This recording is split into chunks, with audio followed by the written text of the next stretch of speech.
욥기 18장 1절부터 4절까지 말씀을 우리가 한 목소리로 읽겠습니다. 1절부터 읽습니다. 수아 사람 빌닷이 대답하여 이르되 너희가 어느 때에 가서 말의 끝을 맺겠느냐. 깨달으라. 그 후에야 우리가 말하리라. 어찌하여 우리를 짐승으로 여기며 부정하게 보느냐. 울분을 터뜨리며 자기 자신을 찢는 사람아, 너 때문에 땅이 버림을 받겠느냐. 바위가 그 자리에서 옮겨지겠느냐. 아멘. 오늘 말씀 가운데 하나님의 크신 은혜가 있기를 간절히 소망하고 기도합니다.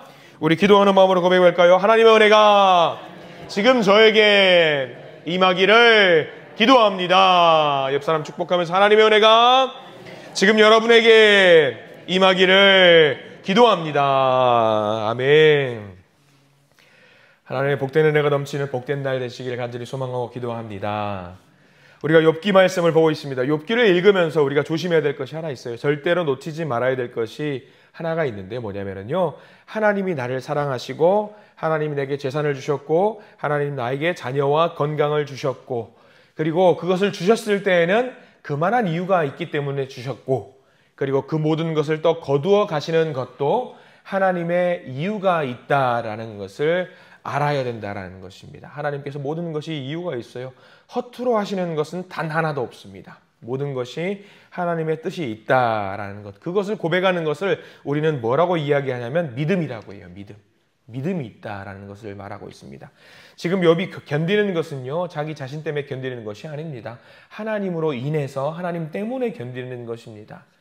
욥기 1장, 2장을 우리가 이미 봤잖아요. 사탄과 하나님이 역사하는 것, 하나님께서 사탄을 통해서 명령을 주셨고 그 삶 가운데 하나님께서 인도하신다라는 것을 우리가 이미 봤습니다. 근데 욥은 그것을 몰라요. 모르는 상황 속에서 지금 이 상황을 그대로 가고 있는 건데, 이거를 믿음이라고 해요. 믿음. 이 모든 것을 모르지만 하나님께서 주관하신다라는 것을 깨닫고 하나님께서 내 삶을 주관하신다라는 것을 믿고 나가는 거, 이거 믿음이라고 하는 거잖아요. 근데 욥의 이야기로 우리가 넘겨 짚을 수 없는 것이, 이 모습을 보고 있으면 누가 떠오르냐면요, 우리들의 모습이 떠오르는 겁니다. 우리들의 살아가는 모습을 한번 잠깐 점검해 보시기 바랍니다. 여러분들의 신앙생활의 모습을 보세요. 믿음 생활의 모습을 보시기 바랍니다. 세상 사람들은 우리를 이해 못합니다. 그 사람들이 항상 말하는데 뭐라고 말하냐면요, 쟤네들은 맨날 하나님의 뜻이래. 쟤네들은 맨날 하나님의 뜻이래. 쟤네들은 맨날 하나님이 그러시는 거래. 교회 가서 예배하면은 기뻐하신대. 고통과 고난이 있어도 기도한대. 저게 맨날 하나님 뜻이래.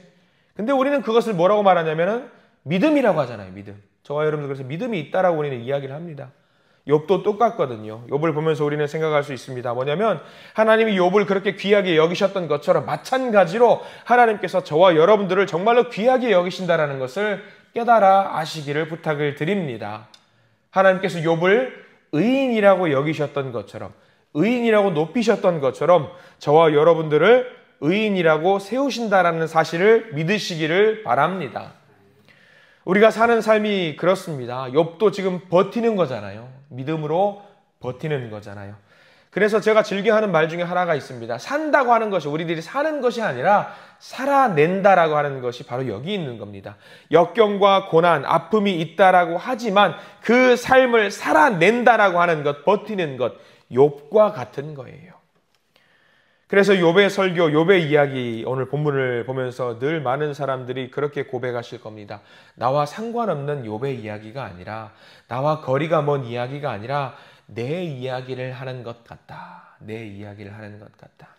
왜냐하면 여러분들, 저와 여러분들에게 닥쳐있는 그 삶이 힘들거든요. 상황이 너무 힘들거든요. 뭘 욥과 비교해요. 내 삶이 힘들기 때문에 하루하루 그냥 버티는 거잖아요. 살아내는 거잖아요. 근데 그 살아내고 버티는 이유가 있죠. 왜? 믿음이 있기 때문에 버틸 수 있는 것이고, 믿음이 있기 때문에 하루하루를 살아내는 것 아니겠습니까? 그런 의미에서 우리가 이렇게 말씀을 보는 것, 지식을 채우는 거 아니고요, 지혜를 채우는 거 아닙니다. 내게 주신 말씀을 붙드는 겁니다. 붙드는 거. 내게 주신, 하나님께서 나를 통해 보여주실 계획이 있기 때문에 욥이 믿음을 가졌던 것처럼 하나님의 말씀을 의지함으로 견고한 믿음을, 이 견고한 믿음을 세워나가시는 저와 여러분들 되시기를 간절히 축원합니다. 그래 우리가 18장 말씀을 보고 있습니다. 두 번째 친구 빌닷은 두 번째 말을 하고 있습니다. 이 빌닷이라는 친구는요, 유명한 말을 했던 친구잖아요. 네 시작은 미약하였으나 네 나중은 심히 창대하리라. 우리들이 그래도 잘 알고 있는 소망의 이야기를 해준 사람인데, 오늘 18장 말씀을 보면은요, 온통 저주의 이야기만 하고 있습니다. 우리가 4절까지 말씀을 읽었습니다만은 5절부터 나와 있는 빌닷의 이야기는요, 온통 저주의 이야기만 하고 있어요. 욥, 너는 죄가 많다. 깨달아야 된다. 너의 죄가 있기 때문에 너의 죄로 말미암아서 네가 이렇게 재난과 재앙과 고통과 아픔을 겪고 있는 것이 아니냐라고 지금 이야기를 하고 있는데, 다 읽을 수는 없어요. 다 읽을 필요도 없고요. 5절과 6절 말씀만 읽어볼까요? 이렇게 재앙의 이야기, 재난의 이야기, 어떤 저주의 이야기를 하는 것이 5절, 6절만 읽어보겠습니다. 5절, 6절입니다. 악인의 빛은 꺼지고 그의 불꽃은 빛나지 않을 것이요. 그의 장막 안의 빛은 어두워지고 그 위에 등불은 꺼질 것이요. 라고. 누구의 등불이 꺼진다라는 이야기냐면 욥의 등불이 꺼진다라는 이야기예요. 이제 올무에 걸리고 빛은 꺼질 것이고 덫에 걸려 죽고 망하고 이런 이야기를 계속하고 있습니다. 그래서 빌닷이 하고 있는 이야기는 그겁니다. 깨달아라. 뭘 깨달아라? 너는 재앙 가운데 있고 너는 죄인이고 악인이다. 그것을 깨달아라. 지금 이야기를 하고 있는 거죠. 이렇게 5절부터 이야기를 보고 있노라면요, 누가 의인이고 누가 악인인지 모르겠습니다. 빌닷이 이렇게 심한 말을 하고 있으면 우리는 봅니다. 야, 이렇게 심한 말을 한다라는 것은 이 사람이 오히려 악한 사람 아닌가? 빌닷, 이 사람 무서운 친구 아닌가? 위로하러 왔는데 이렇게 악한 저주의 말을 하고 있다라니 이 사람이 악한 사람 아닌가? 근데 우리는 깨달아야 돼요. 확실하게 알아야 됩니다. 욥이 이렇게 망했다고 해서 우리가 그를 악한 사람이고 죄인이라고 말을 할 수 있는가? 우리가 살다가 봉변을 당할 수 있습니다. 원치 않게 아픔을 겪을 수 있습니다. 슬픔을 당할 수 있습니다. 눈물을 흘릴 수 있습니다. 그러면 우리가 죄인입니까? 우리가 악한 사람입니까? 아니에요. 이렇게 좋지 않고 힘든 상황 속에 있다라고 할지라도, 하루하루를 겨우겨우 살아낸다라고 할지라도 하나님이 여전히 나를 사랑하고 계심을 여러분들 믿고 있지 않습니까? 빌닷은요, 망했으면 끝이래요. 고통이 당하면은 죄인이고요, 악인이니까 벌 받아야 된다. 땅땅땅 끝났다. 근데 욥은 아니다. 하나님이 내게 좋은 것만 주시겠냐? 하나님이신데, 더 큰 생각 갖고 있는 분이신데, 고난 가운데 내가 하나님을 가까이 하고 하나님을 놓지 않고 비록 재앙일지라도 내가 하나님을 붙잡고 있으면 이 재앙을 돌려서 상으로 나에게 줄 수 있다라는 욥의 고백을 잘 기억하시기를 바랍니다. 겉으로 드러나는 모습이라든가 상황이라든가 사건을 통해서 모든 것을 판단하면 안 됩니다. 우리의 믿음이라는, 우리의 신앙이라는 것은요, 내게 벌어지고 있는 이 상황을 넘어서서 내 안에 또는 그 너머에 있는 하나님의 뜻, 하나님의 생각이 있다라는 것을 믿고 나아가는 것이 신앙이고 믿음입니다. 여러분들 다 그거 붙잡고 가시는 줄 믿습니다. 내가 지금 힘들어요. 근데 이 힘든 상황 너머에 하나님이 나를 인도하시는 것이 있다라는 것을 믿고 나아가는 것, 그거를 붙잡지 않으면요, 그냥 끝나는 거예요. 그냥 끝나는 거. 망한 것 같지만 다시 봄의 싹이 피어오르는 것처럼, 희망의 싹이 피어오르는 것처럼 망한 것이 아닙니다. 믿는 사람들에게는요, 망한 것이 아니에요. 지금 좀 힘들 수 있어요. 괴로울 수 있어요. 근데 알 수 없어요. 하나님은 나보다 크신 분이니까 내게 다시 시작할 힘과 용기를 주신다라는 것을 명심하시기를 부탁을 드립니다. 그래서 우리가 읽은 본문 4절 말씀을 보십시오. 4절 말씀이 중요한데요, 빌닷의 말입니다. 빌닷의 말인데 4절 말씀 같이 한번 읽어보겠습니다. 울분을 터뜨리며 자기 자신을 찢는 사람아, 너 때문에 땅이 버림을 받겠느냐? 바위가 그 자리에서 옮겨지겠느냐? 4절 말씀 밑줄을 그으십시오. 울분을 터뜨리며 자기 자신을 찢는 사람아. 빌닷이 보기에 지금 욥이 무엇을 하고 있냐면 울분을 터뜨리며 자기 자신을 찢는 사람이라고 지금 빌닷이 보기에는 그런 거예요. 울분을 터뜨리며 자기 자신을 찢는다. 여러분, 울분을 왜 터뜨립니까? 여러분들 기도하실 때에 울분을 터뜨릴 때 있습니다. 절규하실 때 있습니다. 왜 울분을 터뜨리고 절규하냐면 간단하잖아요. 지렁이도 밟으면 꿈틀거린다고. 너무 힘드니까. 고통 가운데 있으니까 울분을 터뜨려야죠. 하나님을 찾아야 되잖아요. 하나님께 기도해야 되는 거잖아요. 울분을 터뜨리는 건 그겁니다. 하나님의 사람으로 살아보겠다라는 고백이고 선언이에요. 빌닷은 그렇게 말하는 거잖아요. 네가 울분을 토한다고 해서 뭐 바뀌는 게 있을 것 같아? 네가 울분을 토하고 절규한다라고 해서 변하는 게 있을 것 같아? 없다. 빌닷은 그렇게 이야기하는 거죠. 근데 그게 아니잖아요. 그거 아니잖아요. 우리가 하나님을 찾는 것이 아무 소용없는 거예요. 이렇게 새벽 시간에 나와서 기도하는 게 아무 의미 없는 일이에요? 아니에요. 우리가 힘들면 하나님 찾습니다. 그런데 하나님은요, 우리의 소리를 들으시고 우리를 살피시는 분이십니다. 우리가 이러한 소망이 없으면 왜 믿음 생활하겠어요? 하나님은 누구시냐면 내 아버지세요. 자녀가 울분을 토하고 절규하고 있는데 가만히 지켜보는 분이 아니십니다.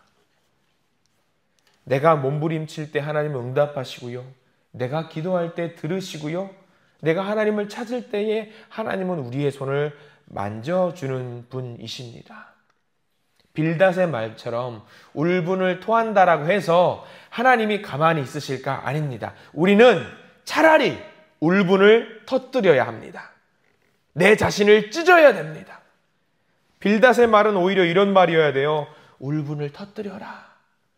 너 자신을 찢어라. 그렇게 해서라도 하나님을 찾아라. 하나님을 만나라. 하나님의 뜻을 구해라. 그러면 하나님이 너에게 알 수 없는 놀라운 일을 행하실 것이다. 이런 고백을 해야 됩니다. 우리는 알고 있습니다. 욥이 나중에 40장 넘어가면은요, 모든 것이 다 회복이 됩니다. 우리는 다 알아요. 그래서 고통이었지만 욥은 그 고통을 넘어서서 하나님을 다시 만난다라는 사실을 우리는 알고 있습니다. 말씀의 서두에서 이야기를 드렸습니다. 이 모든 것을 한 단어로 말할 수 있다라면 그게 뭐냐면 믿음이라고 말씀을 드렸습니다. 히브리서 11장 6절에는 이런 말씀이 있어요. 믿음이 없이는 하나님을 기쁘시게 못하나니 하나님께 나아가는 자는 반드시 그가 계신 것과 그가 자기를 찾는 자들에게 상 주시는 이심을 믿어야 할지니라. 믿는 자에게는 그 모든 것이 상으로 주어진다라는 거예요. 고통이 있지만 그 고통이 넘어갈 때에 그 고통이 상으로 바뀐대요. 성경에는 그런 인물들이 많습니다. 여러분들이 잘 알고 있는 노아의 모습을 생각해 보십시오. 노아가 배를 어디에 만들었어요? 배는 어디에 만들어야 돼요? 바다에다 만들어야 되잖아요. 그런데 노아는 배를 산에다 만들었어요. 사람들은 노아에게 손가락질합니다. 저 사람 제정신 아니라고. 저 사람 미쳤다고 이야기합니다. 그 100년 가까운 시간 동안에 배를 만드는 과정 가운데 노아는 고통이었을 겁니다. 아픔이었을 겁니다. 내가 지금 뭐하고 있나 생각했을 겁니다. 그러나 인류가 끝나는 비가 내리기 시작했을 때에 자기의 모든 고통과 아픔이 씻겨져 내리는 것과 같은 큰 은혜를 누렸습니다. 아브라함은 어떻습니까? 하나님께서 명령하시지요. 약속을 믿고 나아가라. 믿음으로 가라. 신앙으로 가라. 사람들은 뭐라고 말합니까? 이 아브라함 저 사람 제정신 아니라고. 저거 지금 말이 안 되는 짓을 저렇게 좋은 집을 좋은 터전을 놔두고 하나님이란 분이 가란다고 간다고. 제정신이 아니라고 사람들은 조롱하고 비난했습니다. 근데 믿음으로 아브라함은 나아갔습니다. 그럴 때 이 아브라함은 어떤 복을 누렸냐면요, 한 민족을 자기로 말미암아 한 민족이 세워지는 놀라운 은혜를 경험하게 됐습니다. 그래요. 지금 처한 고난의 현실을 보지 않고 난감하고 곤란한 상황 그 너머에 뭘 봤냐면 하나님이 역사하시고 계신 그 계획을 봤던 거지요. 하나님께서 나를 위하여 지어주실, 만들어주실 그 계획을 봤다라는 겁니다. 여러분들은 좀 어떠십니까? 하나님께서 진심으로 나를 돌보시고 있다라는 사실을 믿으시기 바랍니다. 그것을 믿고 나아갈 때에 내 아픔과 고난 너머에서 상을 주시는 하나님이 우리를 기다리고 있다라는 사실을 믿으시기 바랍니다. 지금은 마치 내가 벌 받는 것 같아요. 지금은 마치 내가 아픔 가운데 있으니까 하나님 내게 재앙을 주시는 것 같아요. 근데 명심하세요. 그것을 넘어설 때에 상을 주시는 하나님을 기대하고 나아가시기 바랍니다. 누가 봐도 벌입니다. 누가 봐도 벌이에요.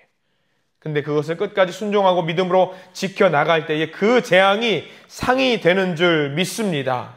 그래서 우리의 고난이 지금은 괴롭지만, 알 수 없지만, 우리가 울분을 터뜨리고 나 자신을 찢고 나아가면 하나님께서 우리를 안아주시고 우리를 위로하여 주실 것입니다. 상처를 상으로 바꾸시는 하나님을 의지하면서 나아가시기 바랍니다.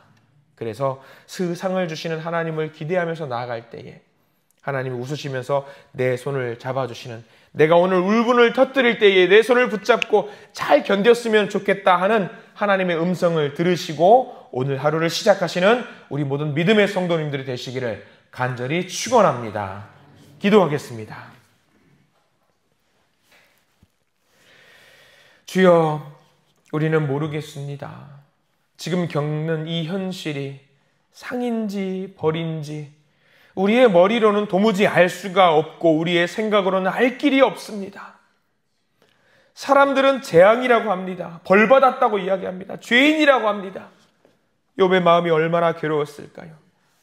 그러나 하나님은 욥의 인생이 그대로 끝나게 두지 않으셨습니다. 울분을 터뜨리며 자기 자신을 찢었던 그 행위, 하나님을 찾는 기도의 행위였음을 우리가 알고 있습니다. 주님, 우리가 오늘 어렵고 힘들고 괴롭지만 내가 악인이어서, 내가 죄인이어서 벌을 받는 것이 아니라 내가 알 수 없는 더 크신 하나님의 계획 가운데 있는 큰 상인 줄 믿고 오늘 하루를 살아낼 수 있도록 저희들을 인도하여 주시옵소서. 믿음으로 순종하게 해 주시옵소서. 이 고난의 끝에 이것이 상이었다라는 사실을 분명히 깨닫고 증거할 수 있는, 증언할 수 있는 믿음의 자녀들이 될 수 있도록 저희들을 인도하여 주시옵소서. 이 아침에 간절히 바라고 원하는 기도의 제목을 갖고 나왔습니다. 주님, 들어주시고 살아계신 하나님께서 하늘의 복으로 갚아 주시옵소서. 예수 그리스도 이름으로 간절히 기도드립니다. 아멘.